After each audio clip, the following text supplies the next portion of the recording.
Starting in 1956, a peculiar challenge emerged for the Soviet military authorities. Hovering high above their territories, countless reconnaissance balloons presented more than an inconvenience.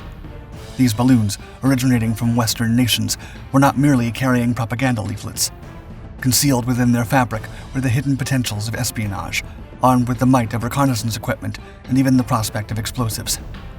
As such, the Soviet Union found itself thrust into an intense battle against this elusive and menacing adversary.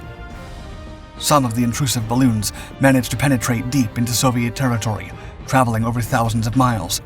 But despite possessing fighter jets and anti-aircraft missiles, existing Soviet defense mechanisms proved inadequate against the elusive nature of their opponents. As the Soviet Union tried to safeguard its borders and defend its secrets against the ever-looming presence of the enemy, they were forced to devise specialized measures to counter the threat.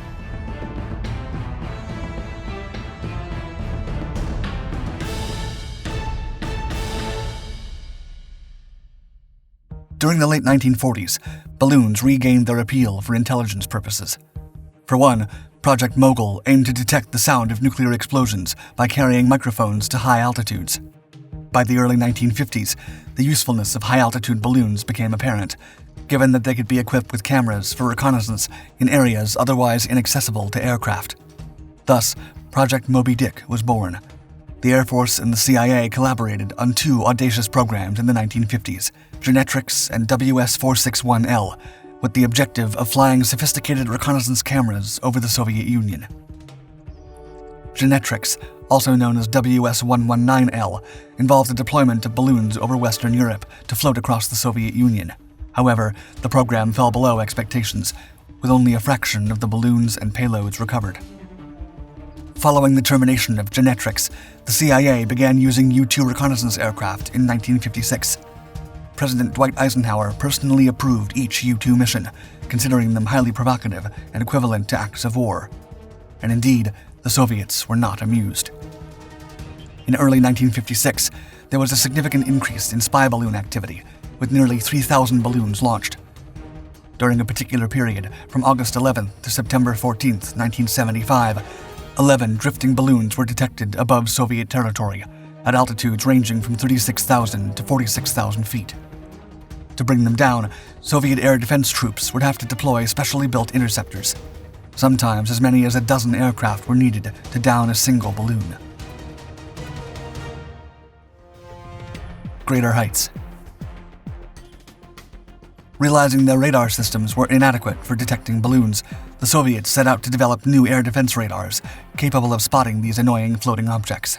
They modified their S-25 Berkut and S-125 Neva anti-aircraft missiles with a specific purpose in mind: to target balloons. In the meantime, work started on an interceptor aircraft in the early 1970s. The primary focus was not on achieving high speeds, but rather on the ability to rapidly reach great heights and maneuver effectively once there. After all, the balloons remained stationary. Likewise, conventional radar proved ineffective for detecting balloons, so the aircraft were equipped with electro-optical sights instead. The chosen weapon was a movable cannon that could target balloons flying at altitudes beyond the fighter's operational ceiling. In November 1971, Alexander Yakovlev's team presented a modified version of the Yak-25RV Mandrake high-altitude reconnaissance aircraft based on the Yak-25 flashlight interceptor. The Yak-25RV faced challenges in matching the success of its rival, the U-2. Nevertheless, with a maximum service ceiling of 67,000 feet and a range of 1,860 miles, the Yak-25RV made its inaugural flight on March 1, 1959. Therefore, the Soviet Air Force showed limited interest in the reconnaissance version of the Yak-25RV, acknowledging that achieving performance comparable to the U-2 would require an entirely new aircraft design. As a result, out of the 165 Yak-25RVs produced, 155 were repurposed as targets for anti-aircraft missile exercises. The Yak-25RVs were built in two target versions. The Yak-25RV-1 was piloted and used for non-firing tests, while the Yak-25RV-2 was unmanned and remotely controlled from the ground or another aircraft via radio communication, despite having a cockpit. Action and reaction. Contrary to initial beliefs, the U-2 flights faced radar detection by the Soviets. A few years after Genetrix, the Air Force pursued another balloon program called WS-461L. This program took advantage of a specific atmospheric phenomenon to send balloons undetected over the Soviet Union. The WS-461L program also introduced the panoramic camera known as HYAC, which captured images of the ground below. President Eisenhower grew increasingly frustrated with the unauthorized decisions and the disobedience of orders regarding the WS-461L balloon flights and U-2 missions. Besides, balloon payloads were recovered in Poland and possibly the Soviet Union, leading to concerns that the Soviets had obtained knowledge about the camera technology. Meanwhile, in the USSR, the M-17 project emerged, designed by Vladimir Myasishchev's team. Its development proved challenging as existing wing profiles were inadequate for the high lift in the stratosphere, causing increased drag due to friction. The high aspect ratio wing also presented structural problems. The M-17 featured twin booms and a single turbojet engine positioned in the rear of the short fuselage. The Kolosov RD-3651V, the most powerful Soviet turbojet engine available at the time, was selected. While the aircraft could quickly climb to high altitudes, its endurance was limited to 2 hours compared to the U-2, which had slower ascents but longer ranges. The first M-17 was completed in 1978 at the Kummertau plant, but during a test run, it crashed due to an accidental lowering of the aileron. The pilot's attempt to avoid a collision led to the aircraft crashing into a hill, resulting in the destruction of the airframe. Production of subsequent M-17s was relocated to the Smolensk plant. Thin skin.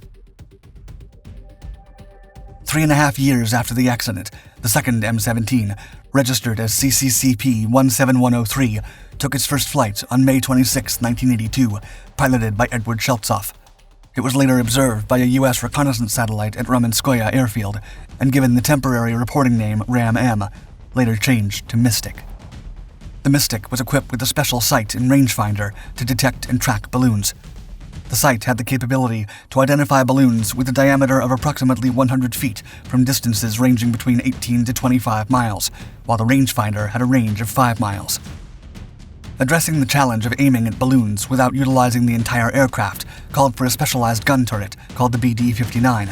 This turret featured a movable twin-barrel 23mm GSH-23 cannon with 500 rounds of ammunition. Despite the M-17's operational ceiling being around 70,000 feet, the aircraft could engage balloons flying 13,000 feet above that using the gun turret.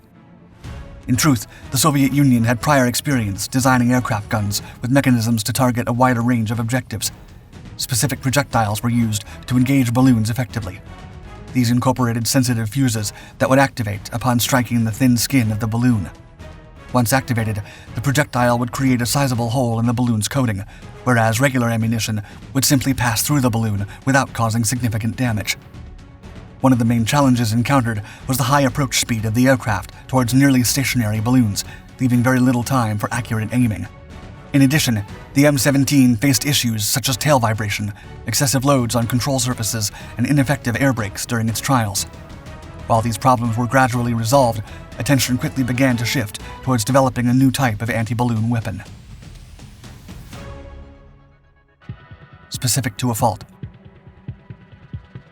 In 1975, the Soviet Union developed a plan to counter high-altitude balloons and started designing the Ladoga carbon dioxide laser gun. The goal was to install the laser gun on an IL-76 Candid transport aircraft, creating the Drafe system for combating balloons. The task of converting the aircraft, named A-60, was given to the Beriev Design Bureau. The first experimental A-60, known as Izdelia-1A, made its maiden flight in 1981. The laser gun was located in the cargo hold, and a mirror system on the fuselage directed the laser beam toward the target. It had a range of 25 miles and a maximum firing time of 50 seconds, although actual firing times were shorter.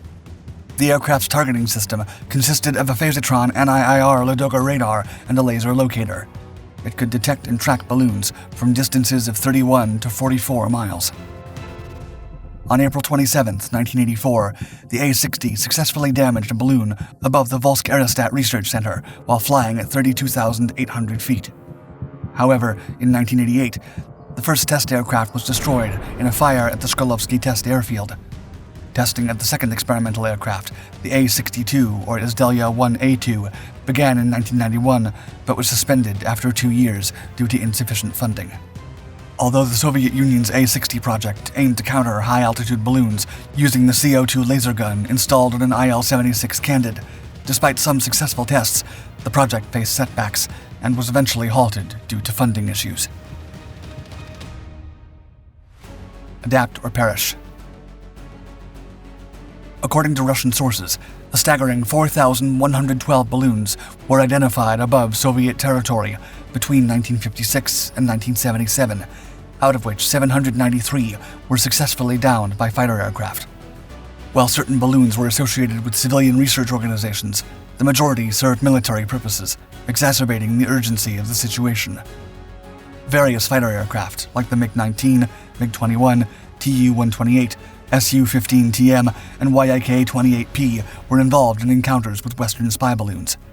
These balloons were often targeted by multiple aircraft, with up to a dozen assigned to a single balloon.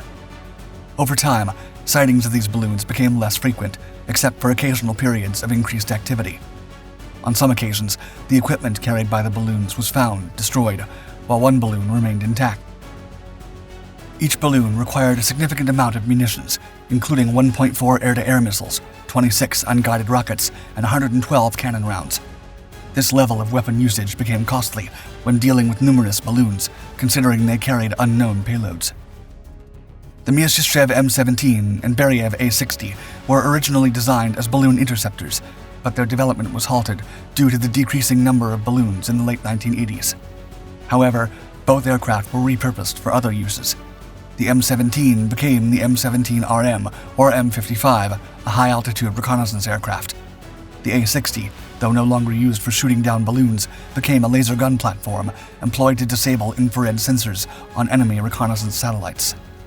And indeed, despite their limited success, the balloon programs played a significant role in technological advancements. For one, the Genetrix project contributed to the development of the air catch recovery system, later used in satellite film re-entry vehicles. We're thrilled to have you join us on this journey. If you found this video as captivating as we did, give us a thumbs up and share your love. Join our Dark Docs community today by hitting the subscribe button and staying up to date with our latest episodes. Your support and enthusiasm mean the world to us, and we sincerely appreciate every subscriber.